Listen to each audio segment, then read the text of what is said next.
T20 world cup 2024లో మన team India వరుస విజయాలతో దూసుకుపోతుంది. నిన్న యాంటిగ్వా వేదికగా బంగ్లాదేశ్తో జరిగిన మ్యాచ్లో మన వాళ్ళు ఘన విజయం సాధించారు. సో ఈ మ్యాచ్లో ముందు మన బ్యాట్స్మెన్ అంతా కలిసికట్టుగా రాణిస్తే ఆ తర్వాత బౌలర్స్ కూడా చాలా సమిష్టిగా రాణించారు. దీంతో మన వాళ్ళు బంగ్లా టీంను ఏకంగా 50 పరుగుల తేడాతో ఓడించి సెమీఫైనల్ బెర్త్ను ఆల్మోస్ట్ కన్ఫర్మ్ చేసుకున్నారు. సో గ్రూప్ 1 యొక్క పాయింట్స్ టేబుల్ చూసుకుంటే మన టీమిండియా 4 పాయింట్స్తో టాప్లో ఉన్నారు. అండ్ బంగ్లాదేశ్ టీం ఏమీ మ్యాచ్లో ఓడిపోవడం వల్ల ఆల్మోస్ట్ ఇంటికి వెళ్ళిపోయినట్టే. మెయిన్లీ రోజు మార్నింగ్ ఆఫ్ఘనిస్తాన్ మరి ఆస్ట్రేలియా జట్ల మధ్య ఒక మ్యాచ్ జరగబోతుంది. అండ్ ఆ మ్యాచ్లో కనుక ఆస్ట్రేలియా టీం గెలిస్తే వాళ్ళతో పాటు మన టీమిండియా కూడా అఫీషియల్గా సెమీఫైనల్కి వెళ్ళిపోతారు. అలా కాకుండా ఒకవేళ ఆస్ట్రేలియా టీం ఆఫ్ఘనిస్తాన్ టీం మీద ఓడిపోతే అప్పుడు ఈ సెమీఫైనల్ రేస్ ఇంట్రెస్టింగ్గా మారుతుంది. బట్ ఏమో మన వాళ్ళ దగ్గర 4 పాయింట్లతో పాటు చాలా మంచి హెల్తీ నెట్ రన్ రేట్ ఉంది కాబట్టి డెఫినెట్లీ క్వాలిఫై అయిపోతారు. ఏదైనా మిరాకిల్ జరిగితే తప్ప మన టీమిండియా సెమీఫైనల్కి వెళ్ళకపోవడం అనేది జరగని పని. ఇక మ్యాచ్ విషయానికి వస్తే మన వాళ్ళు అయితే అద్భుతంగా రాణించారు. మెయిన్లీ మనం ప్రివ్యూ వీడియోలో చెప్పుకున్నాం మన టీమిండియాకు కొన్ని సమస్యలు ఉన్నాయని. బట్ ఈ మ్యాచ్లో సమస్యలు చాలా వరకు తొలగిపోయాయి. బ్యాట్తో మన ఓపెనర్స్ రన్స్ కొట్టారు. అలాగే శివం దూబే లాంటి ప్లేయర్ కూడా ఒక మంచి నాక్ ఆడాడు. మెయిన్లీ మన బౌలర్స్ అంతా మరోసారి కలిసికట్టుగా రాణించి అపోనెంట్ టీంను చిత్తు చేశారు. అయితే ఈ మ్యాచ్కి హీరో మాత్రం ద కుంగ్ఫూ పాండ్యా. సో ఐపీఎల్లో తన పూర్ పెర్ఫార్మెన్స్ వల్ల చాలా విమర్శలు ఎదుర్కొన్నాడు. బట్ టీ20 వరల్డ్ కప్లో చూసుకుంటే Hardik Pandya performance completely change అయిపోయింది.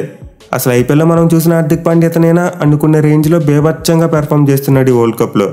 మెయిన్లీ మ్యాచ్లో మన టీం కొంతవరకు డిఫికల్ట్ సిచ్యువేషన్ ఉన్నప్పుడు బ్యాటింగ్ వచ్చి ఒక ఎక్సలెంట్ హాఫ్ సెంచరీ కొట్టాడు.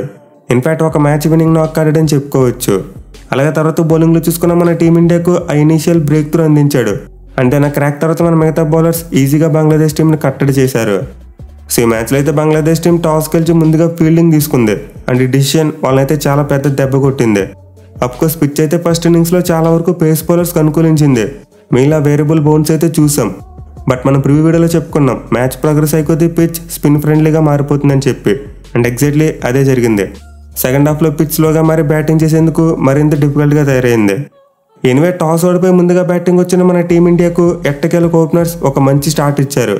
గత 4 మ్యాచ్లుగా ఫెయిల్ అవుతూ వస్తున్న రోకో జోడీ ఈ మ్యాచ్లో మాత్రం వింటేజ్ స్టైల్లో బ్యాటింగ్ చేశారు.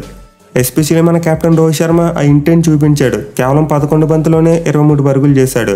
అలాగే విరాట్ కోహ్లీ తీసుకున్న టైమ్లీ బిగ్ షాట్స్ కొట్టాడు. మెయిన్ అతని ఇన్నింగ్స్లో 3 సిక్స్లు ఉన్నాయి. సో వీళ్ళిద్దరు కలిసి అయితే కేవలం 3.4 ఓవర్స్లోనే 39 పరుగులు యాడ్ చేసి మన టీమిండియాకు ఒక ఫ్లయింగ్ స్టార్ట్ ఇచ్చారు.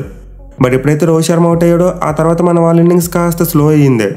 ఎందుకంటే పంత్ వచ్చి రాగానే పెద్ద షాట్స్ ఆడలేకపోయాడు. కొంతవరకు టైం తీసుకున్నాడు. అండ్ కోహ్లీ చూసుకున్న రోహిత్ అవుట్ అయిన తర్వాత కొంతవరకు రెస్పాన్సిబిలిటీ తీసుకుని ఇన్నింగ్స్ యాంకర్ చేసే ప్రయత్నం చేశాడు. దీంతో పవర్ ప్లేలో 65 రన్స్ వరకు కొడుతుందనుకున్న మన టీమిండియా 53 పరుగుల దగ్గర ఆగిపోయింది. బట్ ఎనివే కోహ్లీ అయితే టైమ్లీ బౌండరీస్ కొడుతూనే ఉన్నాడు. మెయిన్లీ ముందు చెప్పుకున్నట్టు ఈ మ్యాచ్లో 3 సిక్స్లు కొట్టాడు. సో నార్మల్గా చూసుకుంటే కోహ్లీ ఎక్కువగా రిస్క్ తీసుకుని బ్యాటింగ్ చేయడు. కానీ ఈ మ్యాచ్లో చూసుకుంటే మాత్రం అతని ఇంటెంట్ క్లియర్గా కనిపించింది. అఫ్కోర్స్ అతను టోటల్ ఇన్నింగ్స్ చూసుకుంటే 28 బంతుల్లో 37 పరుగులు చేశాడు. అంటే స్ట్రైక్ రేట్ 132గా మాత్రం ఉంది. బట్ స్టిల్ నాకైతే విరాట్ కోహ్లీ బ్యాటింగ్లో చాలా ఇంటెంట్ కనిపించింది. ఎక్కువగా భారీ షాట్స్ కొట్టడానికి ట్రై చేశాడు. ఇన్ఫాక్ట్ అతను అవుట్ అయింది కూడా ఒక భారీ షాట్కి యత్నించే. సో ఈ మ్యాచ్లో అయితే మనం ఇప్పటివరకు మన టీమిండియా ఓపెనర్స్ మిస్ చేస్తున్న ఇంటెంట్ను క్లియర్గా చూసాం. బట్ ఎనివే తంజీమ్ హాసన్ సాఫీగా సాగిపోతున్న మన టీమిండియా ఇన్నింగ్స్కు బ్రేక్ వేశాడు. 9వ ఓవర్ ఫస్ట్ బాల్కి విరాట్ కోహ్లీని క్లీన్ బౌల్ చేశాడు. అండ్ నెక్స్ట్ బాల్కి సూర్యకుమార్ యాదవ్ 6 కొట్టినప్పటికీ మళ్ళీ ఆ తర్వాత బాల్కి అతను అవుట్ అయిపోయాడు.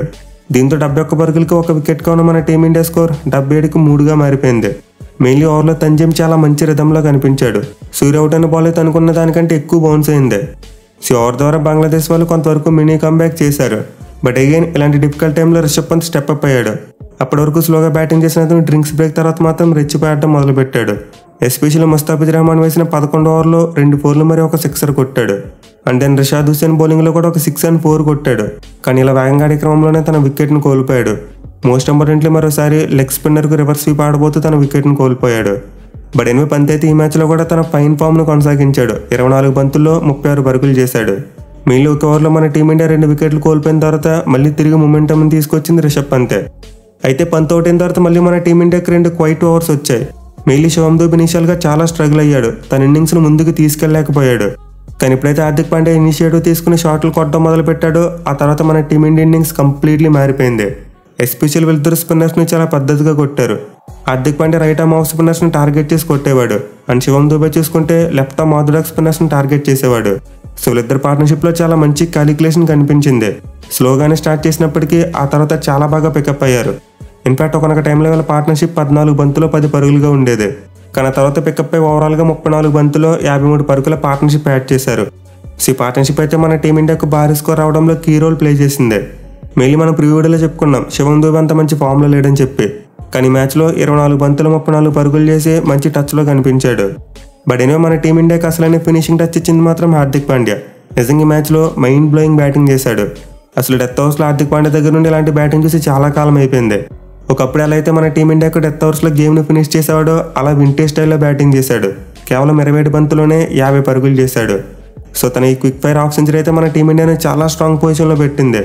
మెయిన్లీ మన వాళ్ళ 190 మార్కుని పుష్ చేయగలిగారంటే దానికి రీజన్ హార్దిక్ పాండ్యా బ్యాటింగే. సో ఈ మ్యాచ్లో అయితే హార్దిక్ నెంబర్ 6లో బ్యాటింగ్ వచ్చి 50 కొట్టాడు. అండ్ T20 వరల్డ్ కప్లో చూసుకుంటే ఇప్పటివరకు మన టీమిండియా తరపున ఏ బ్యాట్స్మెన్ కూడా ఇలాంటి ఘనత సాధించలేదు. బట్ ది ఫస్ట్ టైం ఒక నెంబర్ 6 బ్యాట్స్మెన్ 50 కొట్టాడు. మెయిన్లీ అతని ఇన్నింగ్స్ ద్వారా తనపై వచ్చిన విమర్శలన్నింటికీ ఆన్సర్ చెప్పాడు.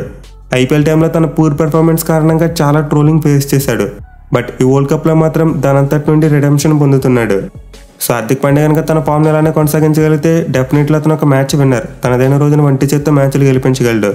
ఇన్ఫాక్ట్ ఈ మ్యాచ్లో కూడా తన కంట్రిబ్యూషన్ మన టీమిండియా గెలవడంలో కీ రోల్ ప్లే చేసింది.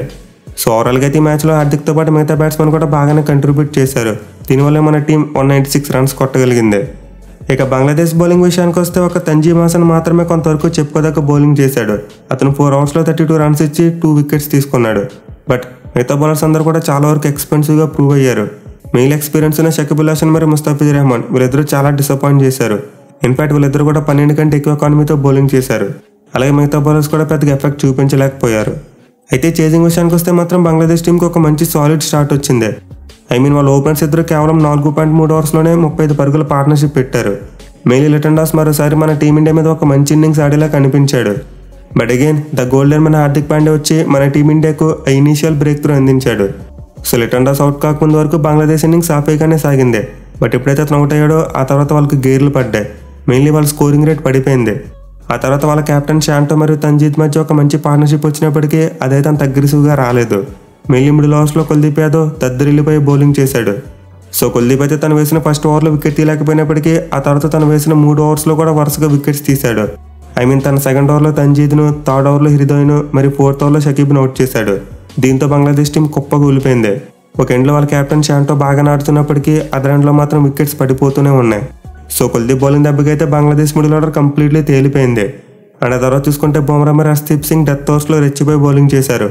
Mainly Bumrah all important wicket తీసుకున్నాడు. 40 పరుగులు చేసి సాలిడ్గా కనిపిస్తున్న శాంటోను 16 ఓవర్లో అవుట్ చేశాడు. అలాగే తర్వాత కొంతవరకు అగ్రెసివ్గా బ్యాటింగ్ చేసిన హుస్సేన్ వికెట్ను కూడా బుమ్రానే తీసుకున్నాడు. సో డెత్ ఓవర్స్లో అయితే బంగ్లా టీంకి రిషాద్ ఒక్కడే మంచి బ్యాటింగ్ చేశాడు. 10 బంతులు 24 పరుగులు చేశాడు.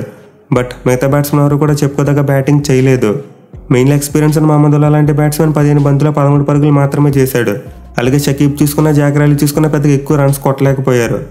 సో బంగ్లాదేశ్ టీంకి వాళ్ళ ఓపెనింగ్ పార్ట్నర్షిప్ తప్పిస్తే తర్వాత ఎక్కడ కూడా చేజింగ్లో కంఫర్టబుల్గా కనిపించలేదు. దీనివల్ల టీం 20 ఓవర్స్లో కేవలం 146 రన్స్ మాత్రమే కొట్టగలిగింది. సో మన టీమిండియా బౌలర్స్లో అయితే కుల్దీప్ యాదవ్ 4 ఓవర్స్లో 19 పరుగులు మాత్రమే ఇచ్చి 3 వికెట్స్ తీసుకున్నాడు. మెయిన్లీ మ్యాచ్లో అతను చాలా మంచి రిథంతో బౌలింగ్ చేశాడు. లాస్ట్ మ్యాచ్లో 2 వికెట్లు తీసినప్పటికీ కొంతవరకు రన్స్కి వెళ్ళాడు. కానీ ఈ మ్యాచ్లో మాత్రం కుల్దీప్ యాదవ్ స్పాట్ ఆన్, నిజంగా మైండ్ బ్లోయింగ్ బౌలింగ్ చేశాడు. ఇక అతనితో పాటు బుమ్రా యాజ్ యూజువల్ తన ఫామ్ను కొనసాగించాడు. 4 ఓవర్స్లో 13 పరుగులు మాత్రమే ఇచ్చి 2 వికెట్లు తీసుకున్నాడు. సో బుమ్రా అయితే మన టీమిండియాకి వరల్డ్ కప్లో ఒక గేమ్ చేంజర్ అని చెప్పుకోవచ్చు. ఆల్మోస్ట్ ప్రతి మ్యాచ్లో కూడా ఒక విన్నింగ్ స్పెల్ను ప్రొడ్యూస్ చేస్తున్నాడు. ఇన్ఫాక్ట్ మన టీమిండియాకు మోస్ట్ క్రూషియల్ బ్రేక్ త్రూస్ అందిస్తూ గేమ్లోకి తీసుకొస్తున్నాడు. సో బుమ్రా లాంటి ఒక గన్ బౌలర్ ఉండడం నిజంగా మన టీమిండియా చేసుకున్న అదృష్టం అని చెప్పుకోవాలి. ఇక అతనితో పాటు హర్షదీప్ సింగ్ కూడా మరోసారి అమాంగ్ ద వికెట్స్ 4 ఓవర్స్లో 30 రన్స్ ఇచ్చి 2 వికెట్స్ తీసుకున్నాడు. బట్ అతను తీసుకున్న 2 వికెట్లు పవర్ ప్లేలో రాలేదు, డెత్ ఓవర్స్లో వచ్చాయి. సో ఇదైతే కొంతవరకు మన టీమిండియాకి ఇనిషియల్గా ట్రబుల్ని కలిగించింది. బట్ ఆ ట్రబుల్ హార్దిక్ పాండ్యా రూపంలో సాల్వ్ అయింది. అతనైతే ఇది most important Liton Das wicket తీసుకున్నాడు. ఇక ఈ మ్యాచ్లో అయితే మన బౌలర్స్ ఇద్దరు లెఫ్ట్ ఆర్మ్ స్పిన్నర్స్ కూడా పెద్దగా ఎఫెక్ట్ చూపించలేకపోయారు. అక్షర్ పటేల్ మరియు జడేజా ఇద్దరు కూడా వికెట్స్ తీయలేదు, అలాగే ఎక్కువ రన్స్కి వెళ్ళారు.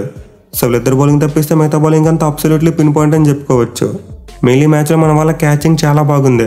అఫ్కోర్స్ రిషబ్ పంత్ అయితే ఒక క్యాచ్ డ్రాప్ చేశాడు. బట్ స్టిల్ మన వాళ్ళు మిగతా అవకాశాలన్నీ మాత్రం చాలా బాగా గ్రాప్ చేసుకున్నారు. మెయిల్ ఇనీషియల్గా స్కై ఒక మంచి క్యాచ్ తీసుకున్నాడు. సో ఆస్ట్రేలియా లాంటి పెద్ద టీంతో మ్యాచ్కి ముందు మన వాళ్ళు అయితే ఒక మంచి ఆల్రౌండ్ వికెట్ అయితే కొట్టారు. అండ్ ఇదే పాపం ఆస్ట్రేలియా మీద కూడా కొనసాగించగలిగితే వాళ్ళని ఈసారి ఖచ్చితంగా ఓడించవచ్చు. ఇక ఈ మ్యాచ్లో ఆల్రౌండ్స్ కొట్టిన హార్దిక్ పాండ్యాకు player of the match award దక్కింది. In fact for the first time అతను ఐసీసీ టోర్నమెంట్స్లో ఒక man of the match award గెలుచుకున్నాడు. ప్రీవియస్గా అతను ఆడిన 36 మ్యాచ్ల్లో ఇప్పుడు కూడా man of the match award రాలేదు. సో ఈ మ్యాచ్లో అయితే హార్దిక్ పాండ్యా ఆల్రౌండ్స్ చాలా హైలైట్గా నిలిచింది. చూడాలి మరి అతను ఇదే ఫామ్ మిగతా మ్యాచ్లో కూడా కొనసాగిస్తాడా లేదనేది.